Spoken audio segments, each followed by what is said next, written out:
तो चलिए गाइस, आज हम लोग क्या पढ़ने वाले हैं। रचना, जो आपका मैथ का चैप्टर चल रहा है, हम लोग रचना के बारे में आज पढ़ने वाले हैं पूरा डीपली और डिटेल से। जितने क्वेश्चन मैं करा दिया था और बेस भी करा दिया था, और मैं एक्सरसाइज में बता रहा हूँ। कल क्वेश्चन एक बताया था और आज मैं उसके आगे वाला क्या करता हूँ, क्वेश्चन आपको कंटिन्यू करता हूँ।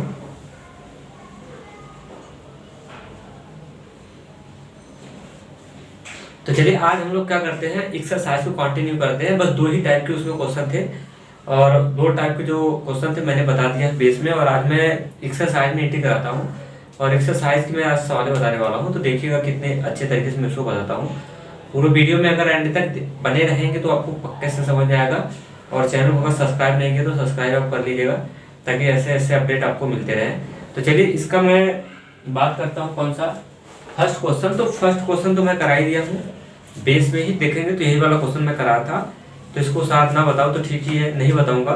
और मैं आपको बता देता हूँ कौन सा दूसरा का नंबर का क्वेश्चन। मैं क्वेश्चन पढ़ देता हूँ। बता रहा कि 4 सेंटीमीटर, 5 सेंटीमीटर और 6 सेंटीमीटर भुजा वाले एक त्रिभुज की क्या करना है, रचना करनी है। देखो इस बार त्रिभुज आपको अपने मन से नहीं बनाना है। जैसे मैं बेस में अपने मन से खींच लिया था, लेकिन यहाँ पे अपने मन से नहीं खींचना है। साइज आपको दे दिया है 4, 5, 6 का खींचना है। फिर बोला कि इसके समरूप एक अन्य त्रिभुज की रचना करिए जिसकी भुजाएं दिए गए त्रिभुज की संगत भुजाओं कितना है, 2/3 गुनी है। तो चलिए देखिए कैसे हल करते हैं, सॉल्यूशन करते हैं। और फिर उसके बाद जो डेटा दिया गया है उसको लिखते हैं। फिर उसके बाद रचना के चरण करते हैं, रचना करनी है, ये सब सारे के सारे प्रोसेस लिखते हैं। तो चलिए देखिए, सबसे पहले हमने कर दिया क्या, सॉल्यूशन। और इसमें उसके बाद लिखते हैं हम लोग क्या दिया है, उसके बाद क्या डैश। और क्या कर दिया है, हमको लेंथ दे दिया है कि यानी त्रिभुज की भुजाएं, ऐसे लिख लेंगे त्रिभुज की क्या भुजाएं क्रमशः कितना है आपको खींचना है। जो त्रिभुज की भुजा की लेंथ दे दिया है वो आपको 4, 5 और कितने का है, 6 का खींचना है। ये है 4 सेंटीमीटर, 5 सेंटीमीटर और कितना 6 सेंटीमीटर। ठीक है। अब उसके बाद अगले में क्या करते हैं, उसके बाद लिखते हैं हम लोग रचना करनी है। ये तो बताया ही था, रचना करनी है। पूरी सवाल ऐसे ही बताऊंगा। रचना करनी है, क्या त्रिभुज की रचना करनी है, एक त्रिभुज एक अन्य त्रिभुज की रचना करनी है जिसकी भुजाएं, मतलब हमको क्या करना है ना, एक दूसरा त्रिभुज बनाना है, एक दूसरा समरूप त्रिभुज, समरूप क्या त्रिभुज बनानी है। लेकिन उसमें कंडीशन है कि जिसकी लेंथ बोले तो क्या भुजा इस वाले की कितना गुना होना चाहिए, 2/3 गुना होना चाहिए। ये फैक्ट याद होना चाहिए। 2 पॉइंट हो गए। तीसरा का भी लिखते हैं क्या, ये पहला पॉइंट इस तरह से डाल लीजिएगा, इसको दूसरा पॉइंट। और तीसरा का पॉइंट में हम लोग लिखते हैं क्या, रचना के चरण, रचना के क्या चरण। तो रचना के चरण में क्या करते हैं, इस तरह से पॉइंट बना बना के लिखते हैं। पहला पॉइंट, दूसरा पॉइंट, तीसरा पॉइंट। कम से कम 5-6 पॉइंट आप पेपर में जरूर लिख दीजिएगा, 5-6, कम से कम 5, अधिक से अधिक 8-9 तक जाएगा, इससे ज्यादा मत जाइएगा। तो चलिए देखिए हम लोग क्या कर लेते हैं। तो अब काम करना स्टार्ट कर देते हैं। तो देखिए मैं बुक रख लेता हूँ थोड़ा सा। तो चलिए कैसे करेंगे, सबसे पहले क्या करेंगे, अपना गोला प्रकार, इंची, स्केल जो भी उठाना होगा सब उठाएंगे। पहले हम लोग क्या कर लेते हैं ना, एक त्रिभुज की रचना कर लेते हैं। जैसे 4, 5, 6 सेंटीमीटर दिया है तो इसमें से हमेशा बड़ी वाली लेंथ पकड़ेंगे। सबसे बड़ी वाली लेंथ कितने का है, 6 सेंटीमीटर का है। तो मैं इसको खींच लिया, अभी कॉपी पे आपको बताऊंगा, पहले वैसे देख लीजिए। ए बी ये कितने सेंटीमीटर का है, ये 6 सेंटीमीटर का बना लिया।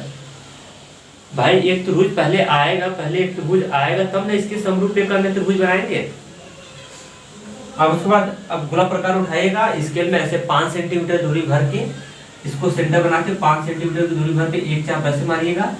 फिर उसके बाद अब 4 सेंटीमीटर की दूरी भर के ना, स्केल में गोला प्रकार में 4 सेंटीमीटर की दूरी भर के इस सेंटर को, इसको केंद्र बना के ऐसे इसको कटाइएगा। ये जहाँ पे दोनों इंटरसेक्शन करेंगे उसको क्या करिएगा, नाम रख लीजिएगा, मैंने सी रख लिया। स्केल से इसको यहाँ से मिला देंगे और इसको कहाँ से मिला देंगे, यहाँ से मिला देंगे। तो ये एक त्रिभुज बन जाएगा। और ये कितने का मैंने काटा था, ये 5 सेंटीमीटर का, ये कितने का, ये मैंने 4 सेंटीमीटर का काटा था।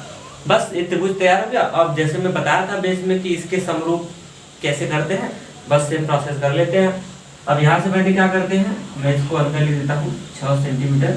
अब यहाँ से क्या करते हैं, इस वाले पॉइंट से चाहे उस वाले पॉइंट से, अब यहाँ से क्या करते हैं, एक न्यून कोण बनाते हुए एक रेखाखंड इस तरह से क्या कर लेते हैं, खींच लेते हैं। कितना बड़ा खींचेंगे, चाहे जितना बड़ा खींच सकते हैं, लेकिन समझदारी से थोड़ा खींचेगा। ए बी सी और कितना डी। अब इस पे क्या करते हैं, न्यून कोण जो बना हुआ है इस पे चाप लगाते हैं। और कितना चाप लगाएंगे मैं आपको बता रहा हूँ। ये 2/3 लिखा गया है ना, अंश में 2 है, हर में 3 है, तो अंश और हर में से जो वैल्यू बड़ी रहती है उतना चाप मारते हैं। तो अंश और हर में बड़ा कितना है, 3 बड़ा है ना, 2 और 3 तो 3 बड़ा है, तो 3 चाप लगेगा। बराबर बराबर चाप लगाइएगा।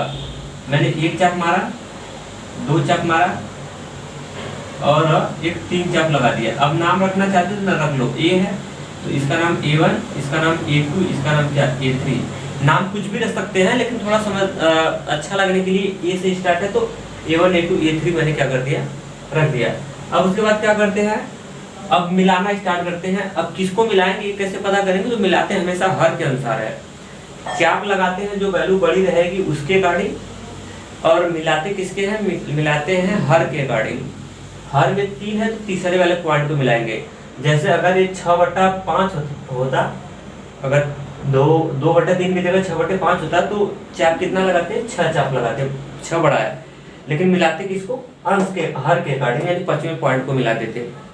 क्लियर। तो यहाँ पे तो तीसरे पॉइंट को मिलाएंगे, तो इसके उठाएगा और इसको यहाँ से इसको क्या करिएगा, इस तरह से ऐसे इसको मिला दीजिएगा। क्लियर। मिलाने के बाद अब किस वाले पॉइंट को पकड़ेंगे, अब दूसरे के पॉइंट पे आ जाते हैं। A2 है ना, अब दूसरे के पॉइंट को पकड़ेंगे, यानी A2 को पकड़ते हैं यहाँ से, और ये जो रेखाखंड A3B आया है ना, इसके पैरेलल लाइन लगाते हैं। कहाँ पे, इसके पैरेलल। इसके पैरेलल का मतलब समांतर, इसके समांतर इस तरह से एक लाइन क्या करिएगा, आप लगा दीजिएगा समांतर। ये एकदम समांतर लगाइएगा, एकदम समांतर। समांतर लगने के बाद ये क्या करेगा, रेखाखंड AB को कहीं ना कहीं काटा है, तो इसका नाम आप रख लीजिएगा, बिंदु क्या D रख लीजिएगा। क्लियर। अब क्या करते हैं, ये जो बिंदु D आया है, अब यहाँ से ये जो BC है ना, इसके पैरेलल एक लाइन लगाते हैं। तो चलिए इसके पैरेलल भी मैंने क्या कर दिया, एक लाइन लगा दिया इसके पैरेलल। पैरेलल का मतलब समांतर, जानते ही है ना, समांतर होता है।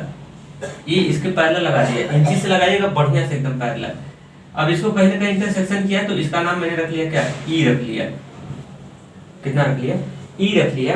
तो यही जो त्रिभुज आया है EAD, यही दिए गए त्रिभुज कौन सा, किसके समरूप खींचना है पता है, बड़ा वाला त्रिभुज जो ABC था, इसके समरूप एक अन्य त्रिभुज खींचना था। तो बड़ा वाला त्रिभुज ABC के समरूप पे छोटा वाला ADE क्या हुआ है, इसके समरूप होगा। ठीक है। तो ये मेरे ख्याल से आपको खींचने आ गया होगा। इस तरह से हम लोग खींच लेते हैं इसको। और जब मैं बेस में बताया था तो उसमें भी बड़े वाले त्रिभुज के अंदर छोटा वाला गया था। कभी ऐसा भी केस आता है कि जो बड़ा आपका त्रिभुज होता है तो इससे भी बड़ापन निकल के आता है। वैसे भी क्वेश्चन आपको एक्सरसाइज में देखने को मिलेगा। तो मेरे ख्याल से पूरा समझ आया होगा। हाँ, अब बन गया ना। अब रचना की चरण वाला बात बता देते हैं और बात यहाँ से बन जाएगी। देखिए रचना की चरण में करते क्या, मैं आपको बता दूं, रचना की चरण में रटते नहीं है।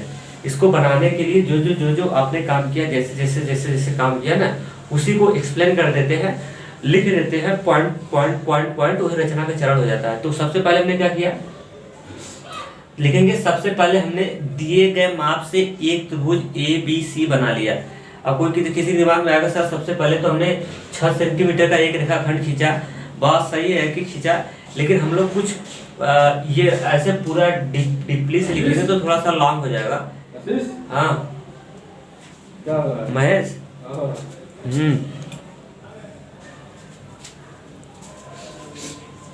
तो चलिए देखिए रचना के चरण में कैसे लिखते हैं। अगर तो कहेंगे कि सबसे पहले तो हमने 6 सेंटीमीटर का रेखाखंड खींचा, तो इसको तो बताया नहीं। देखो कुछ पॉइंट ऐसे होते हैं ना कि उसको थोड़ा नेग्लेक्ट कर दिया जाता है। आप डायरेक्ट लिखो, सबसे पहले हमने दिए गए माप से, जो माप लिया गया था उससे हमने एक त्रिभुज ABC क्या कर लिया, खींच लिया। ठीक है, क्योंकि प्रोसेस खुद इतना लंबा हो जाएगा तो ऊपर का जो स्टेप हम थोड़ा सा डाउन कर देते हैं, काट देंगे त्रिभुज वाला। ठीक है, डायरेक्ट त्रिभुज बना देंगे। अब देखो, अब लिखेंगे पूरा डिफरेंस है। उसके बाद लिखेंगे बिंदु A से एक रेखाखंड AD खींचा, या फिर ऐसे कर सकते हैं कि बिंदु A से न्यून कोण बनाते हुए एक रेखाखंड AD खींचा। 2 पॉइंट, तीसरा पॉइंट में लिखेंगे, उसके बाद लिखेंगे रेखाखंड AD पे हमने क्या किया, 3 चाप लगाया जिसका नाम A1 A2 A3 रखा। क्लियर। फिर अगले पॉइंट में लिखेंगे बिंदु A3 को बिंदु B से क्या किया, मिलाया। क्लियर। अगला पॉइंट में लिखेंगे कि उसी तरह बिंदु A2 को ऐसे कर सकते हैं, बिंदु A2 से रेखाखंड A3B के समांतर हमने एक रेखाखंड AD खींचा, एक रेखाखंड क्या किया, AD खींचा। अगला पॉइंट में लिखेंगे, उसके बाद लिखेंगे बिंदु D से, कहां से, बिंदु D से BC के समांतर एक रेखाखंड DE खींचा, क्या किया, DE खींचा। क्लियर। फिर अगले पॉइंट में लिखेंगे, इस प्रकार हमें एक त्रिभुज ADE, इस प्रकार हमें एक त्रिभुज ADE क्या हुआ, मिल गया। फिर अगले पॉइंट में लिख देंगे, यही त्रिभुज ADE दिए गए त्रिभुज ABC के क्या होगा, समरूप होगा। बस काम समाप्त हो गया। ठीक है, तो ऐसे ही करना है। तो चलिए मैं इसको आपको डायग्राम बना के दिखा देते हैं। मेरे ख्याल से तो ऐसे समझ में आ ही गया होगा। चलो फिर भी मैं आपको डायग्राम से बता, पहले कितने का था, 3 4 5 का था, तो नहीं सॉरी 4 5 और कितने का था, 6 का था। तो सबसे पहले हम लोग कितना सेंटीमीटर लिया, 6 सेंटीमीटर का आप ले लीजिए। जो बड़ी लेंथ होगा उसको आप बनाइएगा ऐसे, यहाँ पे तो सही पड़ेगा, किसी को ले सकते हैं बट बड़ी लेंगे तो थोड़ा सही रहेगा। ये 6 सेंटीमीटर का ले लिया और इसका नाम मैंने रख लिया A, इसका नाम रख लिया कितना, B रख लिया। अब उसके बाद हम लोग क्या करेंगे, 5 सेंटीमीटर भरेंगे और उसके बाद 4 सेंटीमीटर भरेंगे। तो देखिए मैं 5 सेंटीमीटर भर रहा हूँ, ये यहाँ से यहाँ तक की डिस्टेंस आपकी हो जाएगी कितनी, 5 सेंटीमीटर का। और ये 5 सेंटीमीटर मैं देखिए भर रहा हूँ, इसको मैं भर देता हूँ, ये यहाँ से लेके अभी थोड़ा सा कम ही है, चलिए ये 5 सेंटीमीटर आ गया। तब गोला प्रकार का आप यहाँ पर रखिए, क्या नोक रखिए और उसके बाद 5 सेंटीमीटर की दूरी इससे इस तरह से चाप लगा दीजिए। अब उसके बाद भरना कितने का, आपको 4 सेंटीमीटर का भरना है। तो देखिए मैं 4 सेंटीमीटर का भर देता हूँ यहाँ से, ये मैंने भर लिया कितने का, ये आपको 4 सेंटीमीटर का हो गया। तो 4 सेंटीमीटर का भरने के बाद आप यहाँ से चाप लगाइएगा और इसको यहाँ पे इस तरह से क्या करिएगा, कटा दीजिएगा इस तरह से। तो ये आपका 4 का कट गया। क्लियर। 5 का मैंने काट दिया, उसके बाद किसका काटा, 4 का भी काट के रख दिया। अब उसके बाद अब इसको यहाँ से क्या कर लेंगे, इसको यहाँ से और इसको यहाँ से हम लोग क्या कर लेते हैं, मिला देंगे, जिससे कि हमें एक त्रिभुज ABC क्या हो जाएगा, क्लियर हो जाएगा। ये इसको यहाँ से मैंने मिला दिया और इसको मैं कहाँ कर दिया, ये यहाँ से अच्छे ढंग से मिलाइएगा थोड़ा, ये यहाँ से मिला दिया, इसको यहाँ से मिला दिया। और ये इसकी लंबाई ये कितने की थी, ये 6 सेंटीमीटर की थी और ये 4 सेंटीमीटर की थी और कितने का था, ये 5 सेंटीमीटर का था। अब क्या करेंगे, यहाँ से न्यून कोण बनाते हुए हमने एक रेखाखंड हम लोग खींचते हैं। प्रोसेस वही है, बस थोड़े से समझने हैं। क्या, न्यून कोण बनाते हुए हमने एक रेखाखंड इस तरह से क्या कर लिया, खींच लिया। अब इस पर क्या करते हैं, चाप लगाएंगे। कितना चाप लगाएंगे, आपको खींचना कितने का है, 2/3 का। तो जो बड़ा रहेगा उतना चाप लगाएंगे, 3 बड़ा है तो यानी 3 चाप लगेगा। अब बराबर बराबर लगाना, चाहे जितना दूरी भर लेना, लेकिन तीनों चाप की लंबाई जो होना चाहिए सेम होना चाहिए, बस मायने ये रखता है। तो देखिए मैं क्या करता हूँ, यहाँ पे इस पर 3 चाप लगाना स्टार्ट कर दिया, दिख रहा होगा। एक चाप लगा दिया और यहाँ से मैंने दूसरा का चाप लगा दिया और यहाँ से मैंने कितना, तीसरा का चाप लगा दिया। अब इन चापों का जो लिखे है ना, इसका नाम आप रख दीजिएगा। मैंने A1 रख दिया, इसका नाम A2 रख दिया, इसका नाम मैंने कितना रख दिया, A3 रख दिया। इस तरह से A1 A2 और A3 इस तरह से मैंने नाम क्या कर दिया, रख दिया। क्लियर। अब इसके बाद अब क्या कर लेते हैं, 2/3 में हर के गाड़ी मिलाते हैं। हर में 3 है तो तीसरे वाले को पकड़िएगा और यहाँ से इसको क्या करिएगा, मिला दीजिएगा। A3 को किससे, बिंदु कहाँ से, B से ऐसे पकड़ के और इसको अच्छे से क्या करिएगा, इसको हमने क्या कर दिया, मिला दिया। क्लियर। अब उसके बाद किसको, अब दूसरे वाले को पकड़ेंगे और इसको भी क्या कर देंगे, मिला देंगे। तो अब A2 को पकड़िए और A2 यहाँ पे है, लेकिन इसके पैरेलल खींचते हैं हमेशा। पैरेलल का मतलब समझते हैं ना, समांतर खींचेंगे तभी आंसर करेक्ट होगा, नहीं तो फिर रॉन्ग हो जाएगा। इस तरह से इसके पैरेलल हम लोग लगा लेते हैं। तो चलिए मैं इसके पैरेलल इस तरह से खींच लिया, जो इसके क्या है, समांतर है।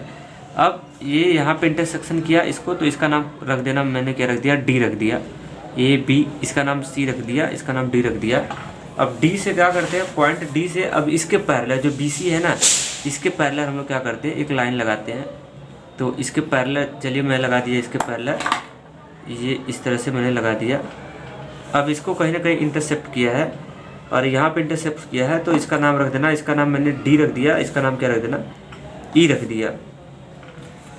क्लियर, क्या रख दिया, ई रख दिया, बस अब काम हो जाएगा। और यहाँ पे नाम एक छूटा हुआ है तो एफ रख सकते हैं, कोई दिक्कत नहीं है। क्या रखना, एफ रख सकते हैं, कोई दिक्कत नहीं है। नाम कुछ भी कहीं भी डाल सकते हो, उससे कोई दिक्कत नहीं है। क्लियर, तो यही आपका इमेज है। रचना के क्षण कैसे करना है मैं आपको बता देता हूँ फिर से। सबसे पहले हमने क्या किया, एक रेखाखंड ए बी खींचा, या फिर ऐसे कर सकते हैं, स्टार्ट में ऐसे बताएंगे कि दिए गए माप से हमने एक त्रिभुज ए बी सी की रचना किया। फिर उसके बाद लिखेंगे, पहला पॉइंट हो गया, फिर दूसरे पॉइंट भी लिखेंगे। सबसे पहले हम लोग ऐसे लिखेंगे कि बिंदु ए से न्यून कोण बनाते हुए एक रेखाखंड ए एफ खींचा। अगले पॉइंट में लिखेंगे, अगर ए एफ नाम रखेंगे तो जो नाम रखेंगे वही नाम आप भी रख दीजिएगा, मतलब आप जो नाम रखिएगा उसी को बोलिएगा, लिखिएगा। ठीक है, मैं एफ रखा हूँ तो यह बोलूँगा, आप अगर दूसरा कुछ रखेंगे तो आप वो नाम पुकारिएगा लेकर।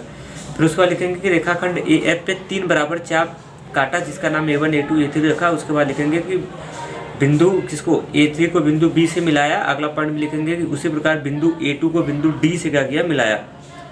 अगले पॉइंट में ऐसे लिखेंगे, बिंदु A2 से, है ना, रेखाखंड A3B के समांतर एक रेखाखंड A2D क्या किया, खींचा, A2D। उसके बाद अगला पॉइंट में लिखेंगे कि बिंदु D से रेखाखंड BC के समांतर एक रेखाखंड DE खींचा, DE क्या किया, खींचा।